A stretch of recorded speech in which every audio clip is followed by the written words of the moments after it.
भाइयों, आज की कहानी आपको सोचने पर मजबूर कर देगी। अक्सर हम कई मौके पर कुत्तों का नाम लेकर मिसाल दिया करते हैं। किसी को गाली देते हैं तो कुत्ते का नाम जुबान पर आता है। गाली आदमी को देते हैं पर नाम कुत्ते का बदनाम होता है। क्या कुत्ता इतना गया गुजरा जीव है? हमने उसे कभी खिलाने पिलाने के बारे में तो नहीं सोचा, चाहे कितने ही दिनों से भूखा द्वार पर पड़ा हो, लेकिन हमें कभी उसका नाम इस्तेमाल करने में लज्जा नहीं आई। आपसे रिक्वेस्ट है, 5 मिनट का समय निकालकर इस कहानी को जरूर सुन लेना, शायद आपकी सोच बदल जाए। एक गांव में एक महेश नाम का लड़का रहता था। वह बहुत परेशान रहता था। एक दिन उसे पता चला कि गांव के पास में ही एक महात्मा रहते हैं। अगले दिन महेश उस महात्मा से मिलने के लिए निकल गया। वहां पहुंचकर महेश ने देखा कि महात्मा अपने आश्रम में कुछ लोगों को उपदेश दे रहे थे। तभी महेश ने महात्मा को प्रणाम किया और कहा, गुरुजी, मेरे मन में एक प्रश्न उठ रहा है। महात्मा ने उससे कहा, निसंकोच होकर पूछो, आपके मन में वह कौन सा प्रश्न उठ रहा है। तब महेश ने कहा, गुरुदेव, मैं यह जानना चाहता हूँ कि कुत्ते को एक टुकड़ा रोटी खिलाने से मनुष्य को कौन सा फल मिलता है। तभी महात्मा ने बताया, अगर मनुष्य कुत्ते को रोटी खिलाने के 8 फायदे जान जाए तो कभी दुखी नहीं होगा। उसे कुत्ते को एक टुकड़ा रोटी खिलाने से मनुष्य को 8 फायदे होते हैं तथा जो भी मनुष्य इन फायदों के बारे में जान जाता है उसका जीवन धन्य हो जाता है और उसको जीवन में कभी दुखों का सामना नहीं करना पड़ता है। जो भी मनुष्य पृथ्वी लोक पर कुत्ते को एक टुकड़ा रोटी खिलाता है उसे 8 फायदे होते हैं और वह जीवन भर सुखी रहता है और उसे मृत्यु के बाद मोक्ष की प्राप्ति होती है। महात्मा ने उसे कहा, तुम्हें एक कहानी सुनाता हूँ, ध्यान से सुनना, फिर तुम्हें सब पता चल जाएगा। एक समय की बात है, एक काले रंग का कुत्ता था। वह बहुत ही लाचार था और भूखा प्यासा था। वह गांव में सभी के घर घर जाता था, परंतु उसे कोई भी व्यक्ति रोटी का एक टुकड़ा भी नहीं देता था। वह भूख के मारे इधर उधर घूमता रहता। एक दिन वह गांव के बाहर नदी के किनारे एक ऋषि के आश्रम पर पहुंच गया और ऋषि से कहने लगा, हे मुनिवर, मुझे लगता है आप बहुत ही विद्वान तथा ज्ञानी हैं, इसलिए मैं भूखा प्यासा आपके पास आया हूँ। कृपया करके आप मुझे एक टुकड़ा रोटी का दे दीजिए, जिसे मैं खाकर अपनी भूख को शांत कर लूं। तभी वह ऋषि कहते हैं, हे स्वयं, क्या तुम्हें गांव में एक टुकड़ा रोटी का किसी ने नहीं दिया जिसे तुम खाकर अपनी भूख मिटा सको? वह कुत्ता ऋषि से कहता है, हे मुनिवर, मैं आपको क्या बताऊं, आप मेरी बातों पर विश्वास नहीं करोगे। तभी मुनिवर कहते हैं, तुम्हारी बातों में मैं विश्वास अवश्य करूंगा, मुझे तुम बहुत ही लाचार दिखाई पड़ते हो। तभी वह कुत्ता कहता है, ठीक है मुनिवर, मैं आपको अपनी बीती बताता हूँ। कुत्ता मुनिवर से कहता है, हे मुनिवर, दुनिया के लोग हम पर रहम नहीं करते, हमारा कोई घर नहीं होता, कोई आसरा नहीं होता, कमाकर खाना हमें नहीं आता है, हमें वस्त्र भी पहनने का ज्ञान नहीं है, इसलिए सर्दी गर्मी और बरसात में हम ऐसे ही घूमते रहते हैं, हमें पढ़ना लिखना भी नहीं आता है। मुनिवर, आपकी तरह हमें अनुशासन नहीं आता है, हमें आपकी तरह बोलना नहीं आता है, यह हमारा दुर्भाग्य ही समझिए, परंतु हमें आपकी तरह भूख भी लगती है, चोट लगने पर हमें आपकी तरह पीड़ा भी होती है, हमें आपकी तरह रोना भी आता है। बस इन्हीं 3 कामों में हम आपकी बराबरी करते हैं, इसलिए हम पर दया दिखाइए, हमें और कष्ट मत दीजिए। ईश्वर ने तो हमें वैसे भी कष्ट देकर ही भेजा है, ऊपर से आप लोग हमें परेशान करते हैं। हम आपकी तरह मनुष्य नहीं हैं, हम परधानी जीव हैं। जब हमारा जन्म हुआ उस समय हमारे आँख कान बंद थे, कह नहीं सकते कि उस समय आपके जन्म पर जैसे नाच गाना होता है, बाजे बजते हैं, खुशी मनाई जाती है। हमारे जन्म पर भी यह सब हुआ होगा। हमारे जन्म पर किसने खुशी मनाई होगी? हम जिस बिछौना पर थे वह रुई का नरम तो था, सर्दी बिल्कुल नहीं लगती थी। मैं मन में सोच रहा था कि किसी बड़े घर में पैदा हुआ हूँ, लेकिन जब हमारी आँख खुली तो मैंने देखा कि हमारी माँ, जिसे आप लोग कुतिया बोलते हैं, वह अपने 5 बच्चों को चिपका कर एक राख के ढेर में पड़ी थी। हम 5 भाई थे, बाकी 4 भाई तो लाल और भूरे रंग के थे, मैं अकेला ही काले रंग का था। सबसे छोटा मैं ही था, इसलिए कमजोर था। मेरी माँ हम लोगों के पास कम ही आती थी क्योंकि उसे भी अपने भोजन की व्यवस्था करनी पड़ती थी। यदि वह ना खाती तो हमें दूध कहाँ से पिलाती। उस एक माँ पर हम 5 भाई निर्भर थे। वह बेचारी अपने भोजन के लिए इधर उधर दौड़ती रहती थी। कभी भोजन मिल भी जाता था, कभी नहीं भी मिलता था, लेकिन वह हमेशा हम पांचों का बड़ा ख्याल रखती थी। आखिर वह हमारी माँ थी। वह रात भर जग कर गाँव की रखवाली करती थी। किसी की मजाल नहीं थी कि कोई अनजान आदमी बुरी नीयत से गांव की तरफ भी झांक जाए। दूसरे गांव के कुत्ते भी हमारी माँ के डर से गांव में नहीं आते थे। गांव वालों के लिए इतना सब करने के बाद भी कोई भी मनुष्य हमारी माँ को भोजन तक नहीं देता था। भोजन के लिए हमारी माँ को मजबूर होकर छीना झपटी करनी पड़ती थी। कई बार तो लोग उसे लाठी डंडों से पीट पीट कर भगा देते थे। बेचारी उस दिन भूखी प्यासी रहकर पेट की आग से जलती रहती थी। वह कहते हैं, हे मुनिवर, आखिर भूख तो हमें आप ही की तरह लगती है। ऊपर से उसे अपने 5 बच्चों की चिंता भी लगी रहती थी। आखिर माँ जो थी, भूख उसे चैन से बैठने नहीं देती थी और गांव वालों का भी उसे देखकर हृदय नहीं पसीजता था। तो बेबस होकर उन लोगों के घरों में चोरी से घूम पड़ती थी और खाने की कोई चीज मिल जाती तो उसे खाकर अपने पेट की आग बुझा लेती थी। कई बार तो लोग उसे खाने की वस्तु ले जाते हुए देखते तो लाठी डंडे लेकर उसके पीछे पड़ जाते। कुछ निर्दयी लोग तो कई बार उसे घर के अंदर बंद करके पीटते थे। हमारी माँ का बुरा हाल कर देते थे। फिर वह कुत्ता महर्षि से कहता है, हे मुनिवर, हमारी माँ ने क्या बिगाड़ा था? उसने सिर्फ अपने पेट के लिए भोजन ही तो चुराया था। चोरी करने का हमें कोई शौक नहीं है, पर पापी पेट हमें यह सब करने के लिए मजबूर कर देता है। एक दिन की बात है, बड़ी जोरदार बरसात हो रही थी। ओले पड़ रहे थे, ठंडी हवा चल रही थी। उस ठंड में ठिठुर कर हमारे 3 भाई मर गए।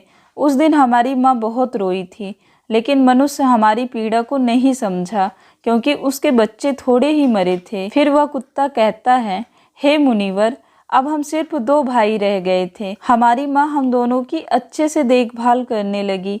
फिर एक दिन उसी गांव में एक सेठ के घर पर दावत चल रही थी और अनेक प्रकार की मिठाइयाँ बन रही थी।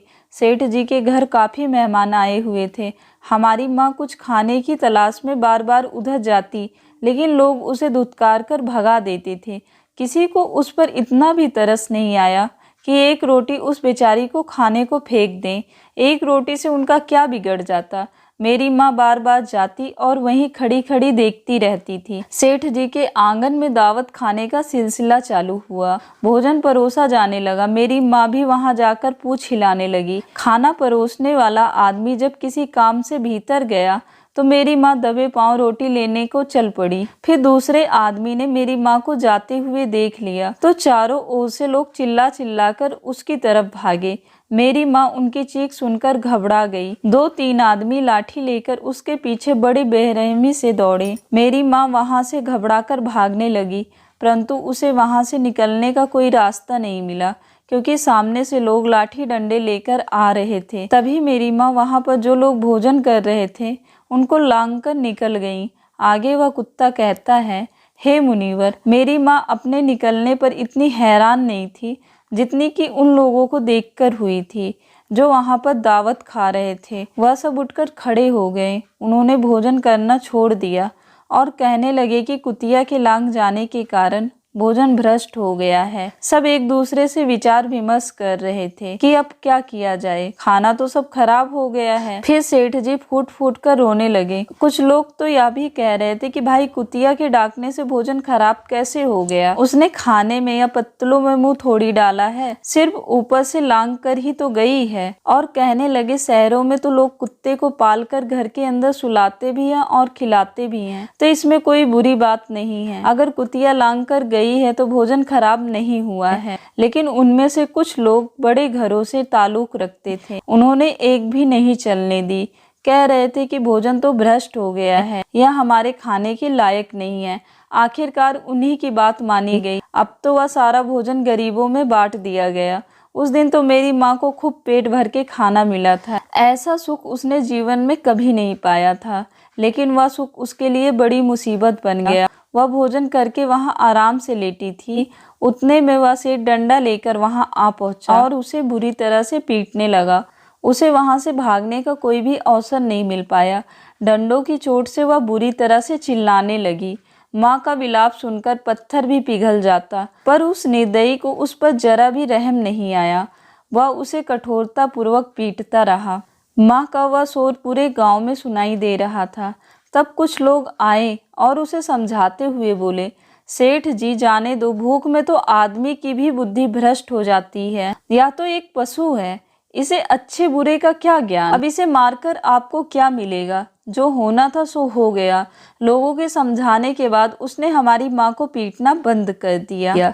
फिर बड़ी मुश्किल हालात में वह हमारे पास आई। माँ ने आकर सारी कहानी हम दोनों भाइयों को सुनाई।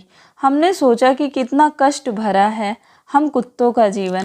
आदमी एक रोटी के टुकड़े के बदले एक चोर के जितना पीटता है।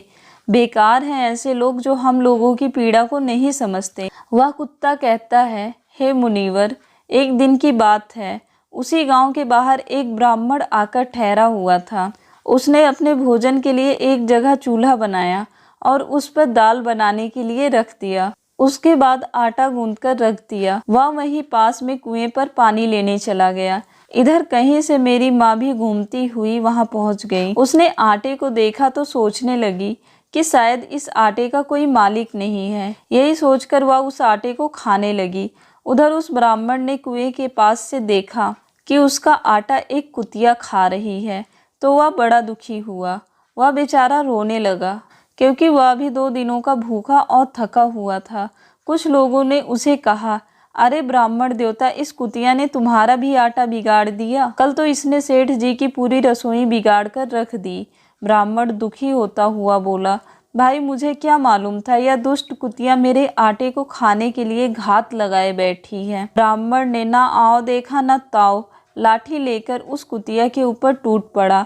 माँ उस आटे को ठीक से खा भी नहीं पाई थी, पर उससे ज़्यादा कि उस पर लाठी बरस गई। महीनों तक मेरी माँ लड़खड़ाते हुए घूमती रही। तब उस दिन समझ में आया कि आदमी कितना खुदगर्ज है। हम उसका कोई भी कार्य करते हैं तो वह भी हमें नहीं समझता। आगे वह कुत्ता कहता है, हे मुनीवर, हमारी कमी यह है कि हम उन्हीं मतलबी इंसानों के अधीन रहना चाहते हैं जो हमें कष्ट देता है। जो हमें प्यार से खिलाता है, हम उसके कितने काम आते हैं। उनके घर की रखवाली तो करते ही हैं, साथ ही साथ और भी बहुत सारे लाभ हैं जिन्हें मनुष्य नहीं जानता। महात्मा ने कहा, यदि मनुष्य कुत्ते को रोटी खिलाने के फायदे जान जाए तो अपने जीवन में होने वाले नुकसान से बच सकता है।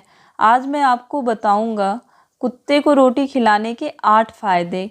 मनुष्य को तो पता नहीं है। मनुष्य को पता नहीं है कि जब भी घर में रोटी बनाई जाती है तो सबसे पहले रोटी गौ माता की होती है और पिछली रोटी कुत्ते की होती है।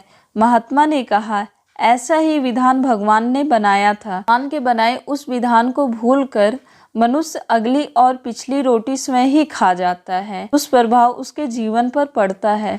कुत्ता वह प्राणी है जिसको रोटी खिलाने से मनुष्य के जीवन में पड़ने वाले ग्रहों के दोष भी दूर हो जाते हैं।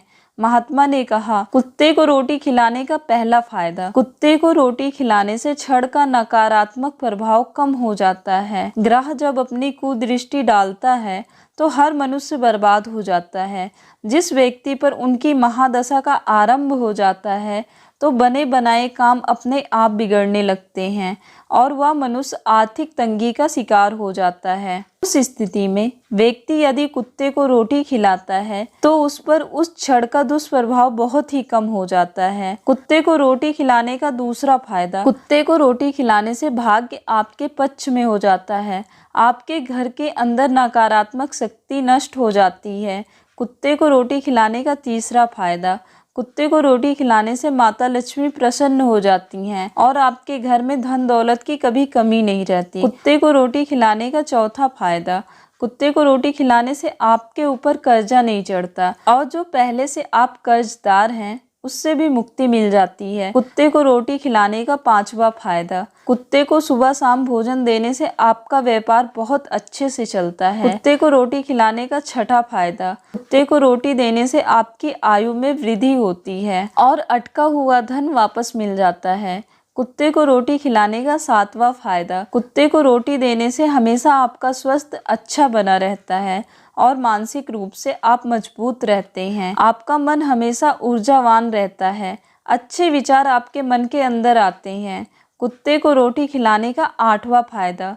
कुत्ते को रोटी खिलाने से भगवान प्रसन्न रहते हैं, क्योंकि भगवान को समस्त जीवों की चिंता रहती है और जो समस्त जीवों पर दया खाता है, भगवान भी उस मनुष्य से हमेशा प्रसन्न रहते हैं।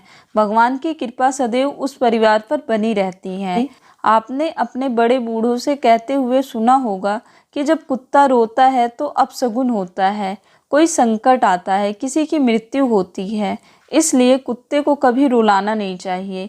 इस प्रकार से महात्मा ने महेश को कुत्ते को रोटी खिलाने के 8 फायदे बताए और जो भी मनुष्य कुत्ते को रोटी खिलाता है तो उसे इन 8 फायदों का फल प्राप्त होता है। तो भाइयों, कैसी लगी आपको यह कहानी, आप हमें कमेंट में ज़रूर बताना और अच्छी लगी हो तो इस चैनल को सब्सक्राइब जरूर कर लेना। तो चलिए फिर मिलते हैं एक नए वीडियो में एक नए मैसेज के साथ। तब तक के लिए टेक केयर।